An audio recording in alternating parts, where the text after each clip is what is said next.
Welcome friends, today we will discuss one of the important topic जो काफी news में होता है हमेशा।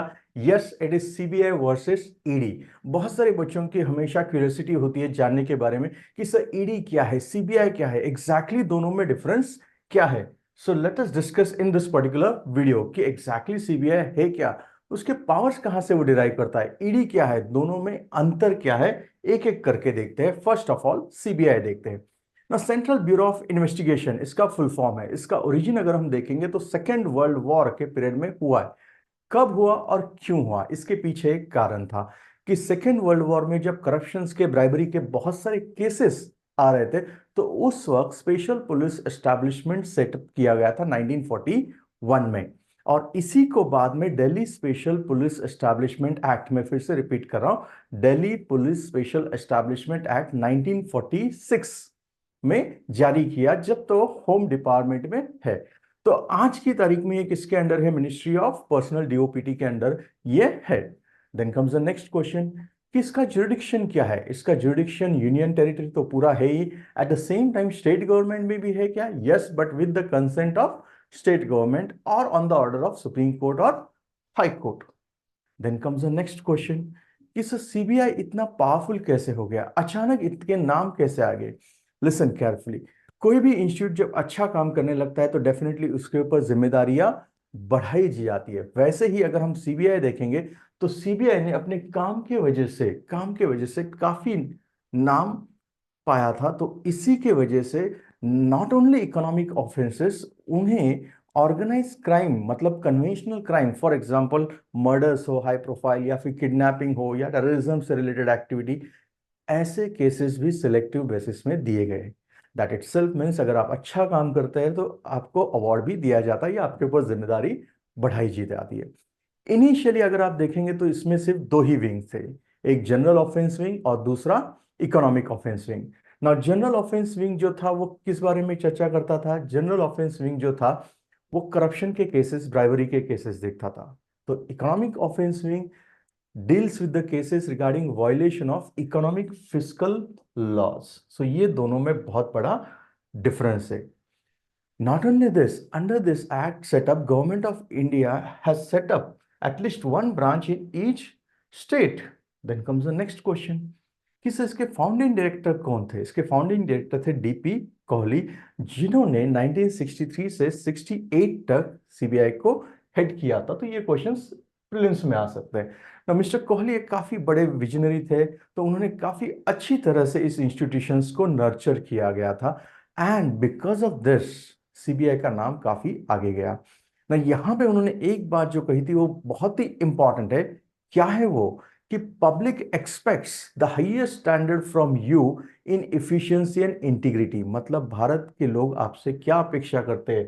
Highest standard from you regarding what? Efficiency and integrity, and the faith has to be sustain. मैं फिर से repeat करता हूं, किसी भी इंस्टीट्यूशंस के सर्वाइवल के लिए लोगों का विश्वास होना उसमें डिपेंड करता है। And that's why if you observe the motto of CBI, it is nothing but industry, impartiality and integrity. मैं फिर से रिपीट कर रहा हूं, ये वर्ड एग्जाम के लिए इंपॉर्टेंट है। Industry, impartiality and integrity, they must always guide your work and loyalty to the duty must come first। मतलब पहली चीज क्या होनी चाहिए सीबीआई में? तो you should be loyal to your work। I repeat, you should be loyal to your work everywhere at all time in all circumstances। मतलब कोई भी जगह हो, कोई भी सर्कमस्टेंसेस हो, आपकी लॉयल्टी सिर्फ किससे होनी चाहिए? आपके काम से होनी चाहिए, ना किसी और चीज से। यही सीबीआई का main motto. Then comes the next कि जैसे मैंने अभी बात की थी कि सीबीआई का धीरे धीरे रोल क्या होगा, वाइडन होते गया। कैसे?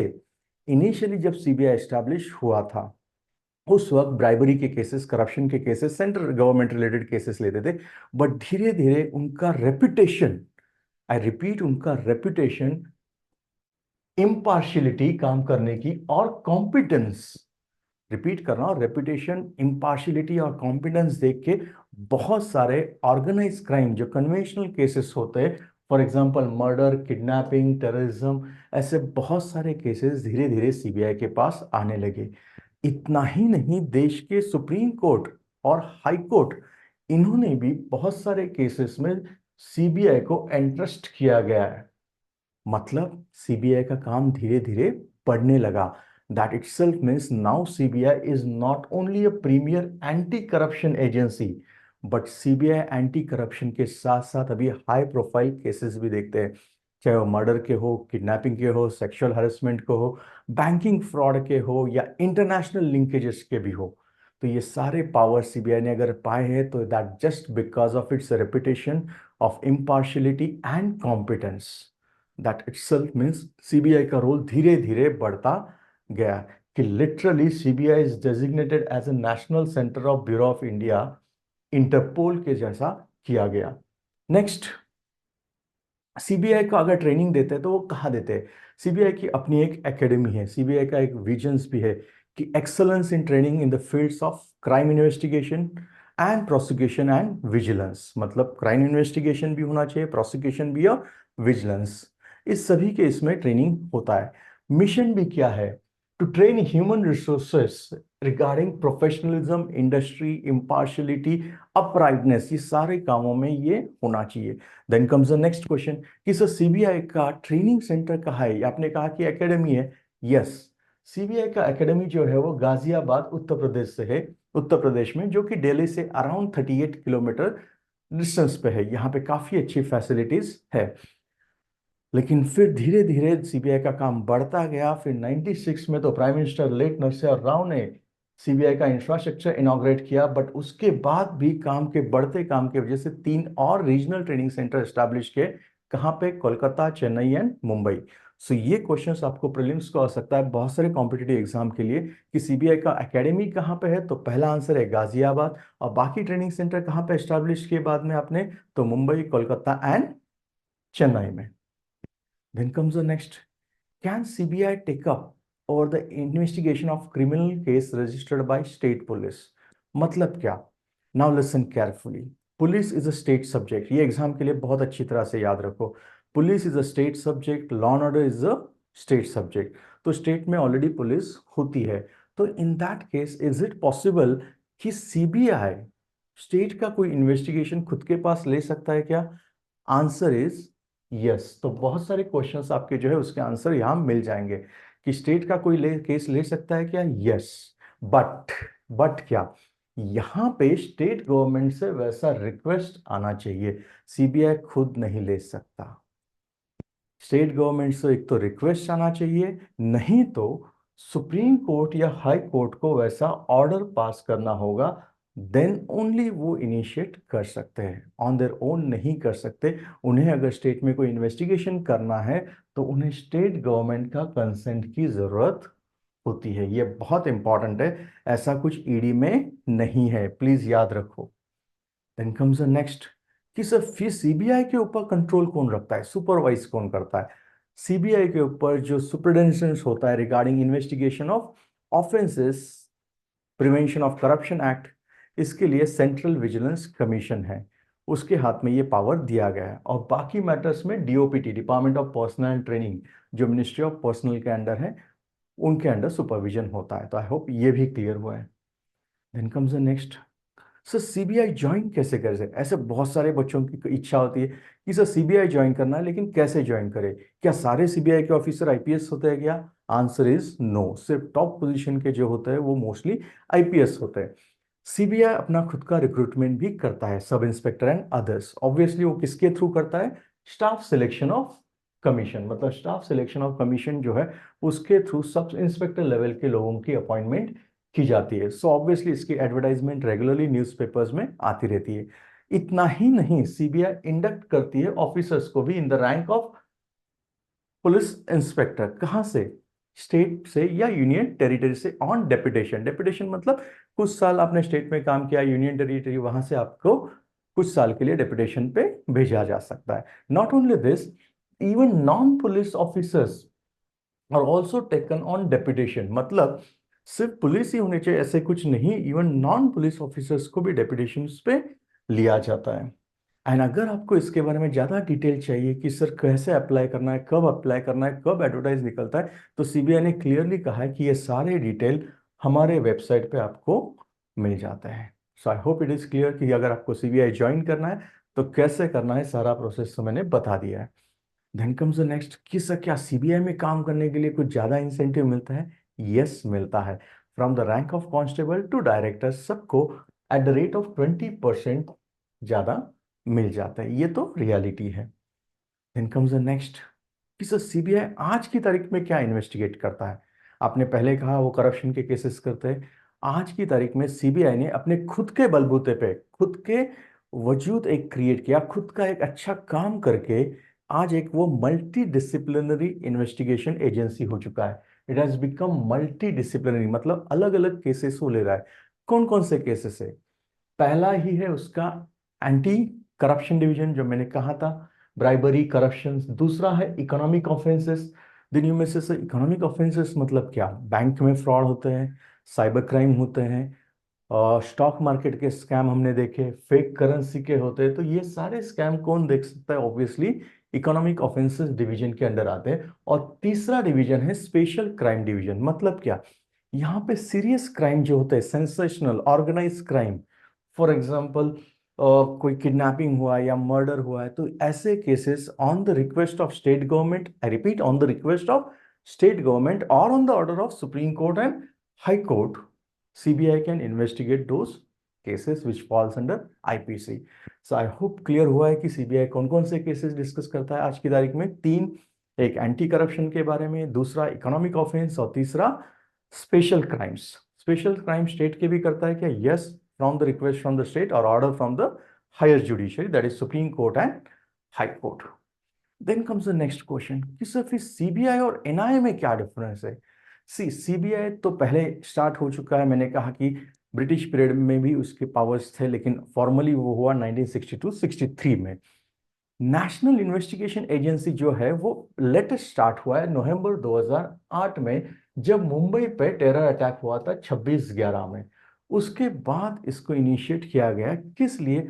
For a specific incident, that is terrorism और टेरर रिलेटेड क्राइम। मतलब एनआई का जो मेन काम है that is regarding terror and terrorism related, where CBI का जो है that is corruption, economic offences and other organized crime other than terrorism. So can I simply say आज की तारीख में टेररिज्म के लिए स्पेशल एजेंसी कौन सा है? तो that is NIA. But regarding corruption, regarding economic offences like bank fraud, fake currency, like market scam, like SEBI में अगर कुछ होता है, organize crime scam, sensational crime, तो इसके लिए कौन है? सीबीआई। आई होप सीबीआई और एनआईए का डिफरेंस क्लियर हुआ है। Then comes the next question कि सर सीबीआई सो मोटो कोई इन्वेस्टिगेशन कर सकता है क्या? मतलब खुद कुछ इन्वेस्टिगेशन कर सकता है क्या anywhere in the country? Anywhere मतलब किसी भी स्टेट में कर सकता है क्या? Answer is no. For example, CBI को अगर महाराष्ट्र में इन्वेस्टिगेशन करना है, मतलब किसी भी स्टेट में इन्वेस्टिगेशन करना है, तो उसको उस स्टेट से परमिशन लगता है, स्टेट का कंसेंट लगता है, जनरल कंसेंट। एक तो स्टेट का कंसेंट लगता है, या फिर उन्हें ऑर्डर लगती है किसकी? कोर्ट की। आई होप इट क्लियर। कोर्ट मतलब हाई कोर्ट और सुप्रीम कोर्ट, तो ही वो इनिशिएट कर सकता है, एल्स नहीं कर सकता। Then comes the next question कि sir is it necessary for person to physically approach CBI for providing information? मतलब मैंने कुछ क्राइम दिखा है, तो क्या मुझे सचमुच में खुद जाना पड़ेगा क्या सीबीआई के ऑफिस में फिजिकली? सीबीआई का आंसर है नॉट एट ऑल। आप इनकी इंफॉर्मेशन कैसे भी दे सकते हैं। You can give it by post, you can give it by SMS, mobile के थ्रू, इंटरनेट के थ्रू, ईमेल के थ्रू, आप बिंदास दे सकते हैं। कोई दिक्कत नहीं कि आपको फिजिकली वहां जाने की जरूरत नहीं है। मतलब आपको कोई कंप्लेंट करना है तो डायरेक्टली सीबीआई ऑफिस जाने की जरूरत नहीं है। Then comes the next question कि सर सीबीआई में अगर कंप्लेंट करना है तो क्या खुद की आइडेंटिटी देनी होगी? तो मुझे तो डर लगता है कि कहीं मेरी आइडेंटिटी डिस्क्लोज हो गई तो कल को मैं मेरा ही कोई प्रॉब्लम ना हो जाए, कोई इशू ना आ जाए। तो यहाँ पे तो बात सुन लो भाई कि सीबीआई में अगर आपको कोई केस दाखिल करना है या कोई कंप्लेंट देना है तो आपको आपकी आइडेंटिटी देनी ही पड़ती है। Yes it is. Without name, without anything CBI cases नहीं लेगा। एनोनिमस कंप्लेंट सीबीआई नहीं लेता, क्योंकि इसमें तो कोई भी दे देगा। हाँ, बट एक बात याद रखो कि अगर आपने सीबीआई को अपनी आइडेंटिटी दी तो सीबीआई ये एटमोस्ट सिक्योर करता है कि आपकी आइडेंटिटी ये हमेशा सीक्रेट ही रहेगी, किसी को बताई नहीं दी जाएगी। बट आइडेंटिटी आपको डिस्क्लोज करनी ही पड़ती है सीबीआई को। देन कम्स द नेक्स्ट कि सब बार बार हमने सुना है कि इनकम टैक्स का ट्रैप होता है, सीबीआई का ट्रैप होता है। ये ट्रैप होता क्या है? नाउ लिसन, ट्रैप ऐसा कोई लीगल वर्ड नहीं है। फर्स्ट ऑफ ऑल ये लीगल टर्म नहीं है। तो ट्रैप है क्या? लिसन, सीबीआई नॉर्मली कोई करप्ट ऑफिसर है तो उसे कैच करने का है, सिविल सर्वेंट जो ब्राइब डिमांड करता है या ब्राइब लेते हैं तो उनके लिए एक प्रोसेस होता है उनका पकड़ने का। तो उसी प्रोसेस को जब वो रेड हैंड पकड़ते हैं वाइल डिमांडिंग द ब्राइब, उसी को हम पॉपुलरली क्या कहते हैं? ट्रैप कहते हैं। आई होप क्लियर हुआ है बहुत साधारण भाषा में। मतलब क्या, सीबीआई जब करप्ट ऑफिसर्स को पकड़ता है तो वो जो प्रोसेस है पूरा उसी को हम क्या कहते हैं? ट्रैप कहते हैं। और इसके लिए एक सेट प्रोसीजर होता है। ऐसे नहीं कि कभी उठ गए और कभी ट्रैप डाल दिया। इसके लिए एक सेट प्रोसीजर होता है, उसके थ्रू ही ट्रैप ले किया जाता है। देन कम्स द नेक्स्ट कि सर सपोज मेरे पास, मुझे किसी ऑफिसर ने पैसे मांगे तो ट्रैप के लिए पैसे कौन देगा? यहाँ पे आंसर क्लियर दिया है सीबीआई ने कि पैसे आप ही को देने पड़ेंगे। Then comes the next question कि सर यहाँ तक ठीक है कि आपको, अगर सपोज मेरा एसेट 1 करोड़ है, कोई 1 लाख मांग रहा है, मैं दे सकता हूँ, बट कोई किसी ने 10 करोड़ मांगे तो क्या करूँ? मेरे पास तो पैसे नहीं है। या फिर suppose I am a comparatively poor man, मेरे पास उतने पैसे नहीं है, डज दैट मीन सीबीआई मेरा केस लेगा ही नहीं? आंसर इज क्लियर, ऐसा कुछ नहीं। अगर आपके पास पैसे नहीं है तो भी आपका केस लिया जाएगा एज पर द सेक्शन 7। होता क्या है, सीबीआई क्या करता है, उसमें इन्वेस्टिगेशन और अच्छी तरह से करता है, लेकिन अगर पैसे होते हैं तो एज अ प्रूफ दिखाना काफी आसान हो जाता है। बट प्लीज लिसन, अगर पैसे नहीं है इसका मतलब ये नहीं कि कोई एक्शन नहीं होगा। देन कम्स द नेक्स्ट कि सर हमने तो सुना है कि हायर पोजीशंस के जो लोग हैं वो खुद ब्राइब नहीं लेते, उनके लिए तो मिडलमैन होता है। तो इन दैट केस सीबीआई कैसे एक्शन लेगा इनके खिलाफ? ये मिडलमैन के खिलाफ सीबीआई कुछ करता है या नहीं करता है? प्लीज लिसन, सीबीआई ने क्लियरली कहा है जो मिडलमैन होते हैं उनके खिलाफ भी सीबीआई एक्शन करता है। और सीबीआई ने यहां तक कहा है कि अगर आपको ऐसा कुछ लगता है तो इन दैट केस आप सीबीआई को ये चीजें बता सकते हैं। मतलब ऐसा नहीं कि आप इन्हें ब्राइब लेना चाहिए, आपने अगर किसी और को अपॉइंट किया है तो उसको पकड़ने के थ्रू बाद में सीबीआई लिंक कर सकता है उसे अच्छी तरह से। देन कम्स द नेक्स्ट कि सर हमने तो बहुत बार हमारे आजू बाजू में करप्ट ऑफिसर्स देखे जो बहुत लाविश लाइफस्टाइल जीते हैं, मतलब जिनकी सैलरी भी 50,000 नहीं, उनके खर्चे 5-5 लाख हम देखते हैं। इतना लाविश लाइफस्टाइल होता है बियॉन्ड देयर मीन्स। तो ऐसे में सीबीआई एक्शन कैसे लेगा उनके खिलाफ? क्या लेता है क्या? तो सीबीआई का रिप्लाई है यस। अगर आपके पास ऐसा कुछ इंफॉर्मेशन है जिसमें आप क्लियरली बता सकते हैं, क्लियरली, कि किसी के पास एसेट्स है या जिसका एक्सपेंडिचर उसके इनकम से बहुत ज्यादा है, तो in that case under section 13 of prevention of corruption act CBI कार्रवाई कर सकती है। बट प्लीज सीबीआई को आपको क्या देना होगा? स्पेसिफिक डिटेल देना होगा उसके एसेट्स के बारे में और एक्सपेंडिचर के बारे में। आप ये नहीं बोल सकते सर मेरे बाजू में रहता है उसके पास पैसे बहुत है। आपको कुछ स्पेसिफिक देना होगा एसेट्स के बारे में, एक्सपेंडिचर के बारे में, तो ही तो सीबीआई उसकी वेरिफिकेशन करेगा और फिर उसके ऊपर एक्शन कर सकता है। मतलब means is it possible? Yes.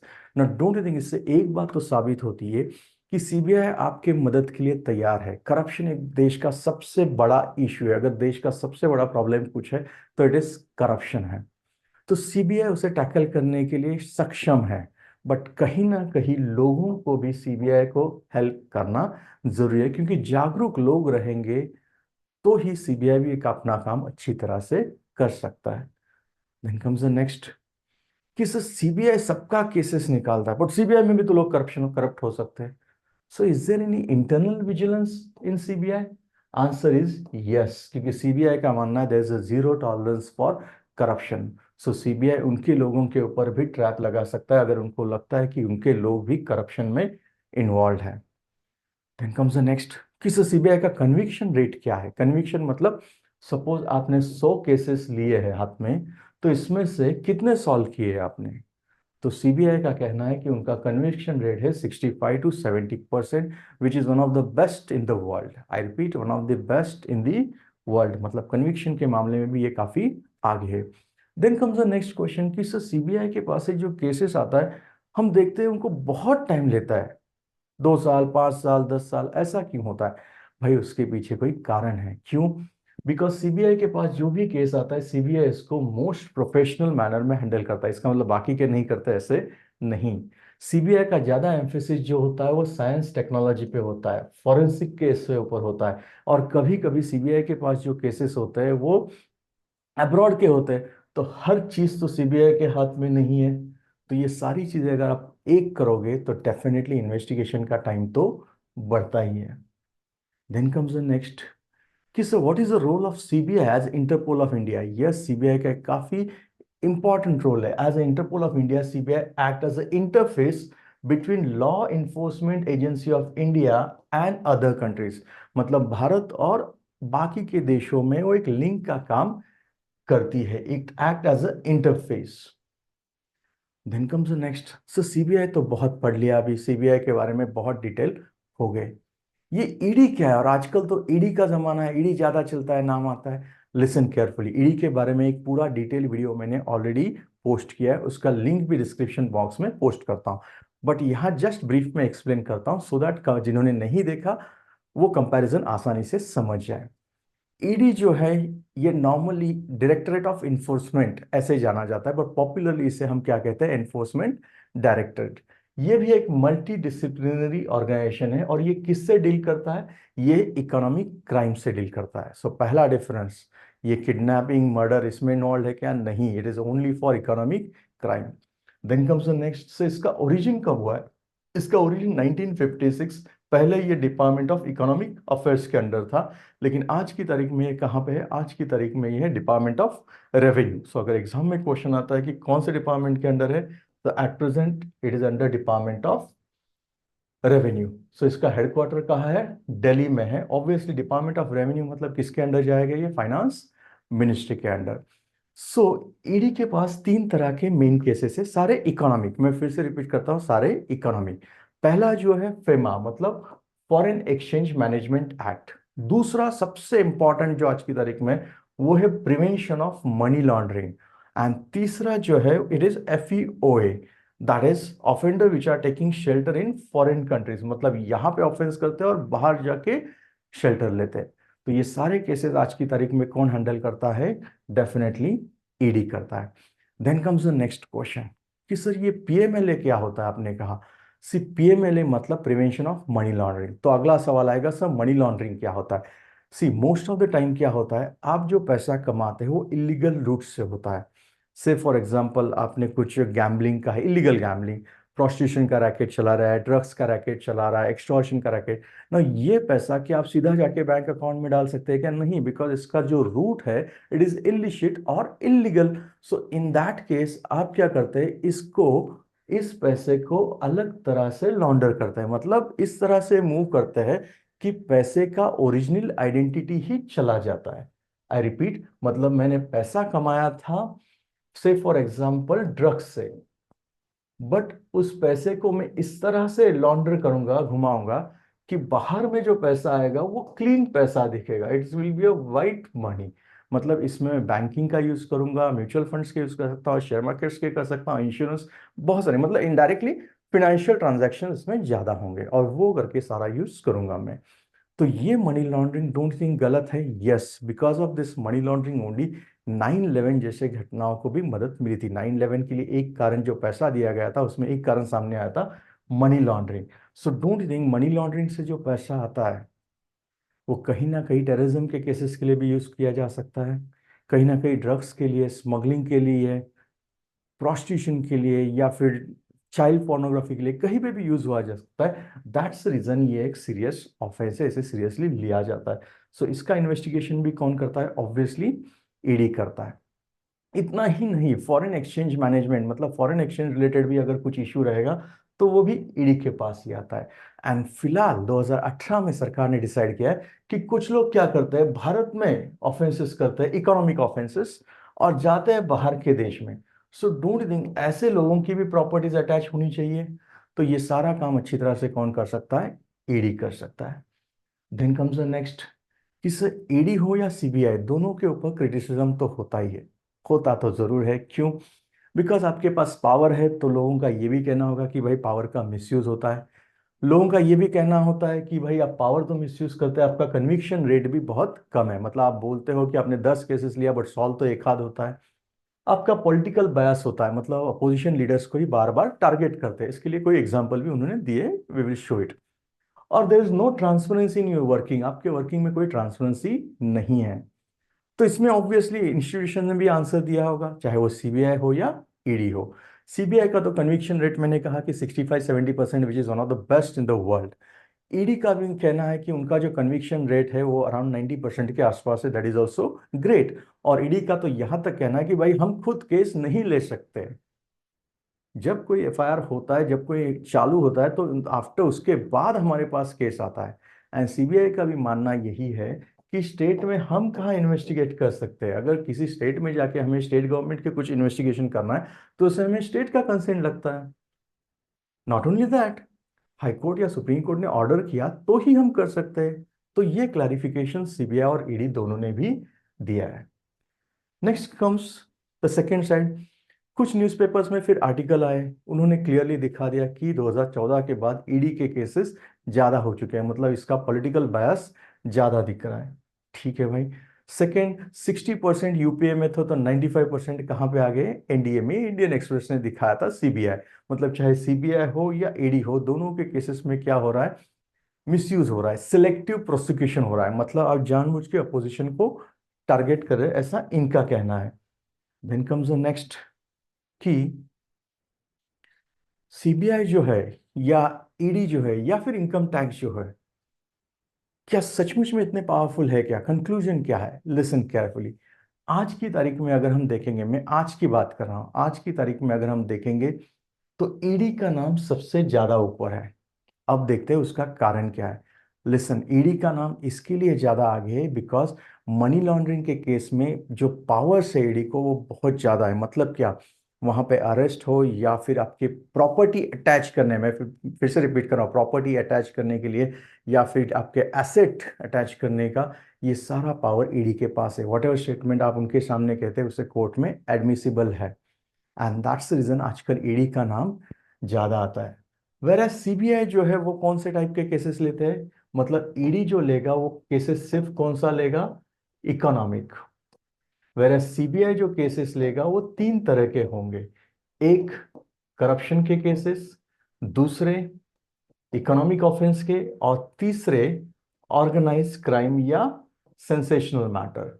ये सारे, मतलब ऐसे इसमें सीबीआई को ज्यादा पावर है। बट रिगार्डिंग इकोनॉमिक, जब मनी लॉन्ड्रिंग का मैटर आता है तो ये ईडी के पास जाता है। देन यू में से कि सर इसके पास भी इकोनॉमिक है, इसके पास भी इकोनॉमिक है, दोनों में फर्क क्या है? फर्क है क्या? Please look at the board. Suppose X ने, X is a party, X एक पार्टी है, उसको उसने किसी मिनिस्टर्स को या किसी एडमिनिस्ट्रेटर्स को, ब्यूरोक्रेट को पैसे दिए हैं। से फॉर एग्जांपल पैसे दिए, से फॉर एग्जांपल 100 करोड़ दिए। तो ये करप्शन का केस कौन हैंडल करेगा? सीबीआई करेगा कि आपको पैसे दिए गए। लेकिन ईडी क्या करेगा? ये सारे 100 करोड़ जो है इसका टोटल ट्रेल देखेगा। मतलब ये पैसा कैसे, कहाँ, किधर राउट किया गया, किसको कितना मिला, ये सारे डिटेल में जाके चेक कौन करेगा? ईडी करेगा। आई होप दोनों का डिफरेंस क्लियर हो चुका है आपको। Then comes the next question कि सब मेंस के लिए क्या क्वेश्चन आ सकता है। मेंस के लिए सबसे इंपॉर्टेंट क्वेश्चन यही आता है और बहुत बार आ चुका है कि independence of institution is must in democracy. अगर डेमोक्रेसी थ्राइव होना चाहिए, अच्छा चलना चाहिए, तो independence of institution is must. Then comes the last, that is prelim question. Which of the following statements are correct about CBI और ED? ये आजकल ऐसे टाइप के क्वेश्चन आ रहे हैं कि 3 या 4 स्टेटमेंट दिए और आपको बताना है कि इसमें से कितने पेयर्स करेक्ट है ना। पहला है कि ED and CBI both are constitutional body. दूसरा, officers of CBI are from Indian police service, सारे ऑफिसर। तीसरा, CBI can handle state cases on their own, मतलब खुद ही हैंडल कर सकता है। ऑप्शन है सिर्फ एक पेयर सही है, सिर्फ दो, सिर्फ तीन, या नन ऑफ द पेयर। अगर आपको आंसर आता है तो प्लीज कमेंट बॉक्स में आंसर देना। अगर वीडियो पसंद आए तो लाइक शेयर एंड सब्सक्राइब करना। Thank you very much.